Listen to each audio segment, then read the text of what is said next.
है, हम लोग ने अभी फीचर्स कंप्लीट किया। नेक्स्ट टॉपिक है टाइप्स ऑफ मोनोपोली। नेक्स्ट क्या है? मोनोपोली किस किस तरह की है। अभी हम लोग ने क्या पढ़ा? फीचर्स पढ़े। अब हम लोग टाइप्स पढ़ने जा रहे हैं। ठीक है, पहला टाइप है प्राइवेट मोनोपोली। पहला क्या टाइप है? Private monopoly. मतलब इसका क्या मतलब है? प्राइवेट बंदा जो है ना, वो अपनी मोनोपोली, उसका खुद का एक इंडिविजुअल जो है ना ऑर्गेनाइजेशन है जो पूरी मार्केट के अंदर सप्लाई करता है। जैसे एग्जांपल दिया मैंने, प्राइवेट का क्या मतलब है? यहाँ पर गवर्नमेंट का कुछ भी नहीं है। एक आम इंसान, जो एक इंडिविजुअल है ना, वो सारे मार्केट को कंट्रोल कर रहा है। Adani is one of the best example, जो पूरा इलेक्ट्रिसिटी, सरकार उसमें बीच में उंगली नहीं करती। उसको हम लोग प्राइवेट की कैटेगरी में डालेंगे। किसकी कैटेगरी में? प्राइवेट। और प्राइवेट मोनोपोली जो है ना, उसका मेन ऑब्जेक्टिव होता है पब्लिक से प्रॉफिट कमाना। मेन ऑब्जेक्टिव क्या होता है? मैं इन दोनों के बीच में कंपैरिजन कर रहा हूँ, प्राइवेट मोनोपोली, पब्लिक मोनोपोली। मतलब सरकार यहाँ पर चला रही है। यहाँ पर क्या कौन चला रहा है? Everything is owned and managed by the government itself. यहाँ पर जो ऑब्जेक्टिव है सरकार का, वो लोगों को सर्विस देना है कम पैसों के अंदर। इंडियन रेलवे बहुत कम चार्जेस ले रहा है आपसे। एक ही एग्जांपल को मैं मेंटेन कर रहा हूँ, चलेगा ना? वेरी बेस्ट एग्जांपल, वो बहुत कम चार्जेस लेता है। उसी के कंपैरिजन में एयरवेज से आपको जाना है तो बहुत ज्यादा। तो पब्लिक मोनोपोली में सरकार का ओनरशिप और मैनेजमेंट होता है, और यहाँ पर सरकार का ऑब्जेक्टिव जो होता है, it is to provide service at low cost. लेकिन उसके कंपैरिजन में प्राइवेट मोनोपोली अच्छा खासा चार्जेस ले रहा है आपसे। समझा? जैसे आप रिलायंस का अगर बिल नहीं भरोगे, अडानी का इलेक्ट्रिसिटी का बिल नहीं भरोगे, तो वो लोग आ जाएंगे आपका मीटर कट करने के लिए। वो यूनिट में ऐसा थोड़ी देखिए ये गरीब के घर पे चल रहा है या अमीर के घर पे चल रहा है, सबको यूनिट के चार्जेस सेम होते हैं। तो ये दोनों के बीच में हमको डिफरेंस समझना है। प्राइवेट मोनोपोली का ओनर कौन है? एक प्राइवेट बंदा है, एक इंडिविजुअल है। और पब्लिक मोनोपोली का गवर्नमेंट है। समझ में आ रही है? इसका मेन ऑब्जेक्टिव क्या है? लो कॉस्ट में अच्छी सर्विस प्रोवाइड करना, और प्राइवेट में प्रॉफिट कमाना है। सर्विस भी वो आपको देंगे, but they will charge a good amount, आपसे अच्छा अमाउंट चार्ज करेंगे। ठीक है, देख हम लोग उसको रीड भी करेंगे। व्हेन एन इंडिविजुअल और a private body controls a monopoly firm, it is known as private monopoly. For example Tata group है ना, टाटा ग्रुप का एग्जांपल दिया। दूसरा है public monopoly, when the production is solely owned, control and operated by the government. तो क्या बोलेंगे इसको? पब्लिक मोनोपोली है। It is known as public monopoly. It is usually welfare oriented. मकसद क्या है? लोगों का भला। लोगों का क्या? वेलफेयर ओरिएंटेड है। For example Indian railways. समझा क्या? ठीक है। नेक्स्ट है लीगल मोनोपोली। नेक्स्ट क्या है? ये जो अभी हम लोग ने डिस्कस किया था ना फीचर्स के अंदर, एमएम का जो एग्जांपल, वही वाला एग्जांपल है। यहाँ पर मोनोपोली जो होगा ना, it is by way of legal तरीके से मोनोपोली क्रिएट करूंगा। जैसे एकदम, और दूसरा एग्जांपल प्रैक्टिकल, जैसे इजी कोचिंग क्लास है, कोई और बंदा ये नाम से चलाएगा और मैंने इसको ऑलरेडी रजिस्टर्ड किया हुआ है, इसको ऑलरेडी, तो मैं उसके ऊपर केस कर सकता हूँ कि he is using my name without my permission. समझा क्या? दूसरे ऐसे बहुत सारे ट्रेडमार्क्स होते हैं, बहुत सारे कॉपीराइट्स होते हैं। जैसे आप लोग ने अगर देखा रहेगा, कोई भी मूवी यूट्यूब पे है, आप उसको अपने चैनल पे ले सकते हैं क्या? अलाउ नहीं होगा। कॉपीराइट्स, हाँ, आपको कॉपीराइट्स वहां पर अप्लाई हो जाएगा। आपको सामने वाले जो कंटेंट मेकर है ना, उससे आपको परमिशन लेना पड़ेगा। ऑथोराइज, आप ऑथोराइज होंगे तो ही कर पाएंगे। तो उसने क्या किया? अपना मोनोपोली बनाया उस कंटेंट के ऊपर। किस तरीके से? लीगल तरीके से। किस तरीके से? बात समझ में? अच्छा, मेरे को भी जैसे जियो मार्ट है, जियो मार्ट देखा आपने, या डी मार्ट है, मैंने भी इधर चालू कर दिया डी मार्ट। हमारे अपने इलाके के अंदर मैंने भी डी मार्ट नाम से एक अच्छा खासा शॉप खड़ा कर दिया, तो अलाउ होगा क्या? नहीं होगा। मैं उसका ट्रेडमार्क यूज नहीं कर सकता। मैं उसका ट्रेडमार्क यूज नहीं कर सकता। मुझे बिस्किट्स का फॉर्मूला है मेरे पास, बिस्किट्स कैसे बनती है, तो मैं पार्ले जी नाम रख दूं क्या? नहीं अलाउ होगा। क्यों? उनसे परमिशन लेना होगा। उन्होंने अपने नाम को, पार्ले जी को और डी मार्ट को रजिस्टर्ड कराया हुआ है। समझा क्या? तो ये जो है ना, वो उनका मोनोपोली है उसके अंदर। पार्ले जी ही यूज कर सकता है, वो उनका मोनोपोली हो गया। वो उन्होंने किस तरीके से किया? लीगल तरीके से। कैसे किया? लीगल तरीके से। समझा क्या? तो monopoly created by law. Monopoly created अबे बाय लॉ। हाँ, कानून की मदद से जो मोनोपोली क्रिएट होगा उसको लीगल मोनोपोली बोलेंगे। उसको क्या बोला मैंने एक लाइन? कानून की मदद से जो मोनोपोली क्रिएट होगा that will be,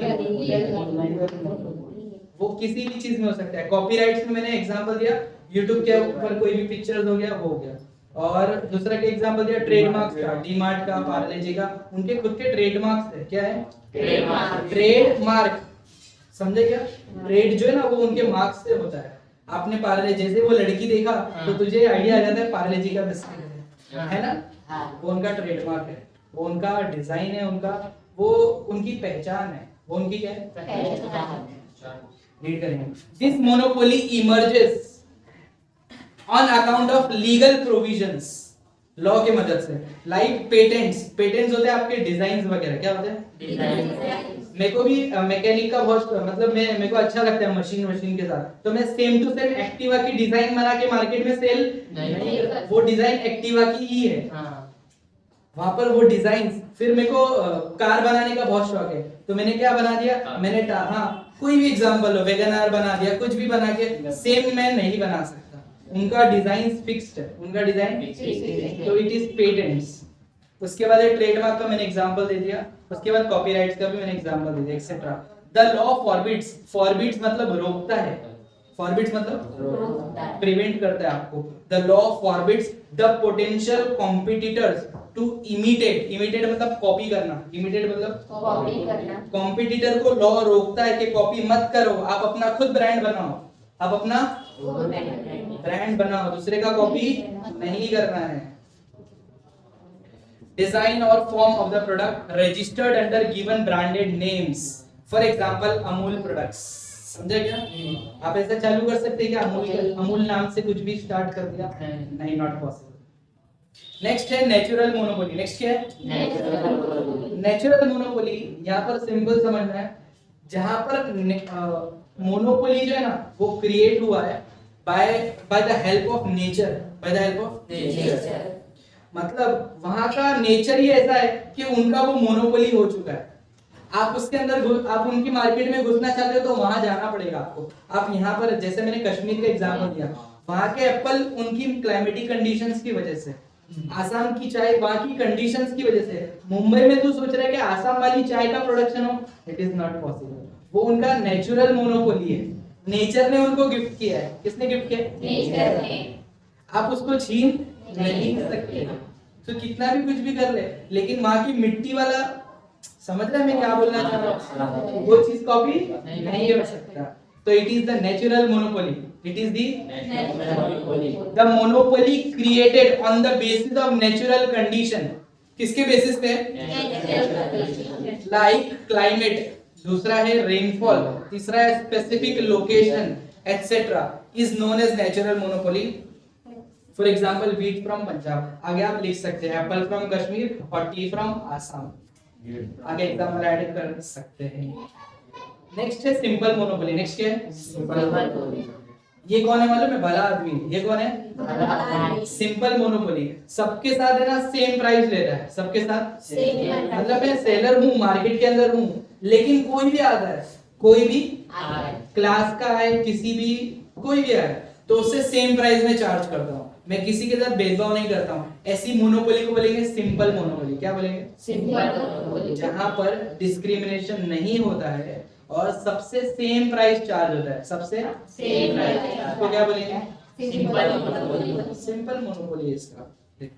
in simple monopoly seller और a firm charges a uniform price, uniform मतलब same price, charges a uniform price for its product to all the buyers, सारे बायर्स को एक ही भाव लेता है वो, तो कौन हुआ वो? सिंपल। भला आदमी होगा सिंपल। उसका अपोजिट है डिस्क्रिमिनेटिंग मोनोपोली। उसका अपोजिट क्या है? Discriminating monopoly. ये जो हम लोग फीचर पढ़ रहे थे, हाँ, अलग अलग कंज्यूमर से अलग अलग प्राइस चार्ज करना सेम प्रोडक्ट के लिए, different price from different consumer for same product. बोलेंगे आप लोग? Different price from different consumer for same product, एक ही चीज के लिए अलग अलग लोगों से अलग अलग भाव लेना। अरे बोलना भाई, different price from different consumer for same product. Product एक ही है, लोग अलग आएंगे तो पैसे भी अलग चार्ज करूंगा, अमीर आया तो ज्यादा चार्ज करूंगा और गरीब आया तो कम चार्जेस करूंगा। Discriminating, indiscriminating monopoly firm charges different prices to different buyers for the same product. वही लिखा है वहां पर। For example doctor charges different fees to different patients. कितना अच्छा एग्जाम्पल है ना? डॉक्टर अलग अलग चार्जेस लेता है अलग अलग पेशेंट्स से। नेक्स्ट है वॉलेंटरी मोनोपोली। नेक्स्ट क्या है? वॉलेंटरी मतलब free will say. Free will समझते हैं? खुद की मर्जी से। फ्री विल यार, आप क्लासेस क्यों आए? मैंने फोर्स किया? नो, फ्री वॉलेंटरी है, खुद से आए आप लोग। कैसे आए? खुद से। उसको बोलते हैं वॉलेंटरी, मतलब फ्री विल से। कैसे? फ्री विल से, अरे खुद की इच्छा से। अभी समझा क्या?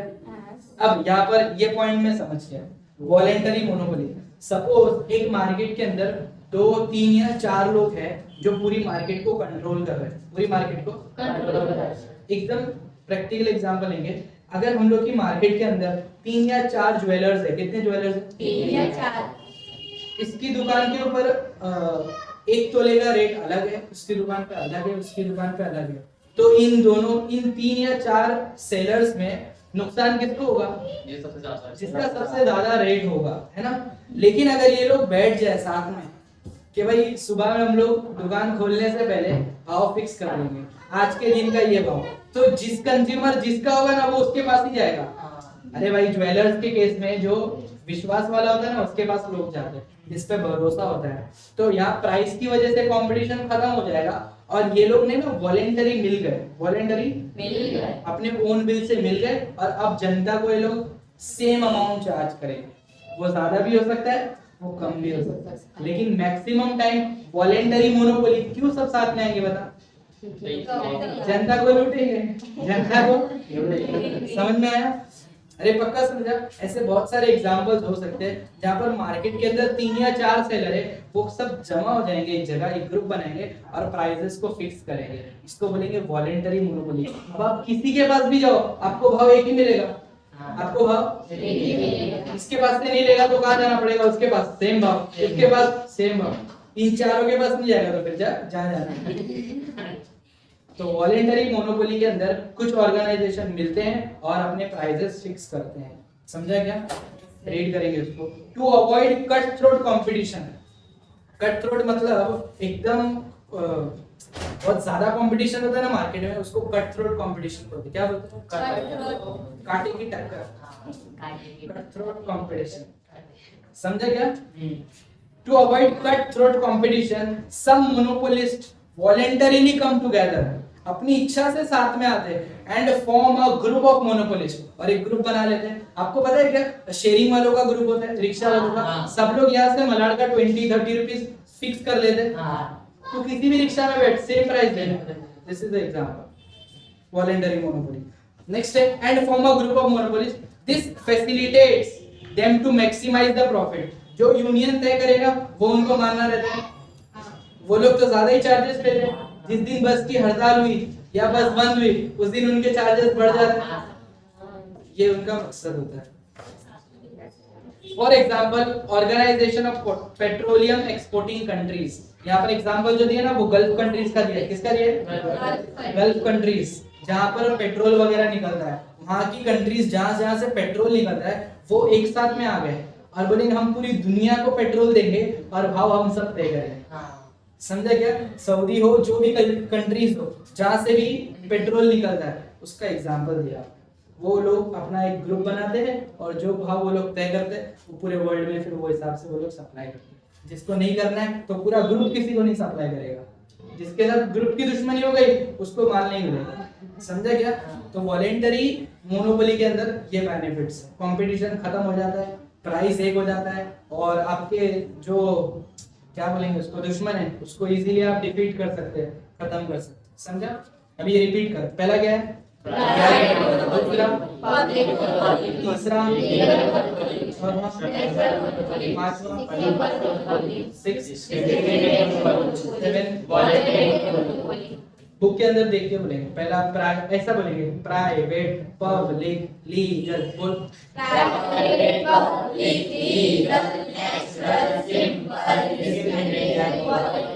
फिर से बोलेंगे, private public legal natural simple discrimination. थोड़ा स्लो मोशन में बोलेंगे, private public legal natural simple discrimination. ठीक है। अभी हम लोग फीचर्स भी रिवाइज करेंगे और टाइप्स भी रिवाइज करेंगे। फीचर बुक खोल के रख। पहला फीचर क्या था? दूसरा, तीसरा, फोर्थ, सिक्स्थ, सेवेंथ। टाइप्स बोलेंगे, सिंपल, पब्लिक,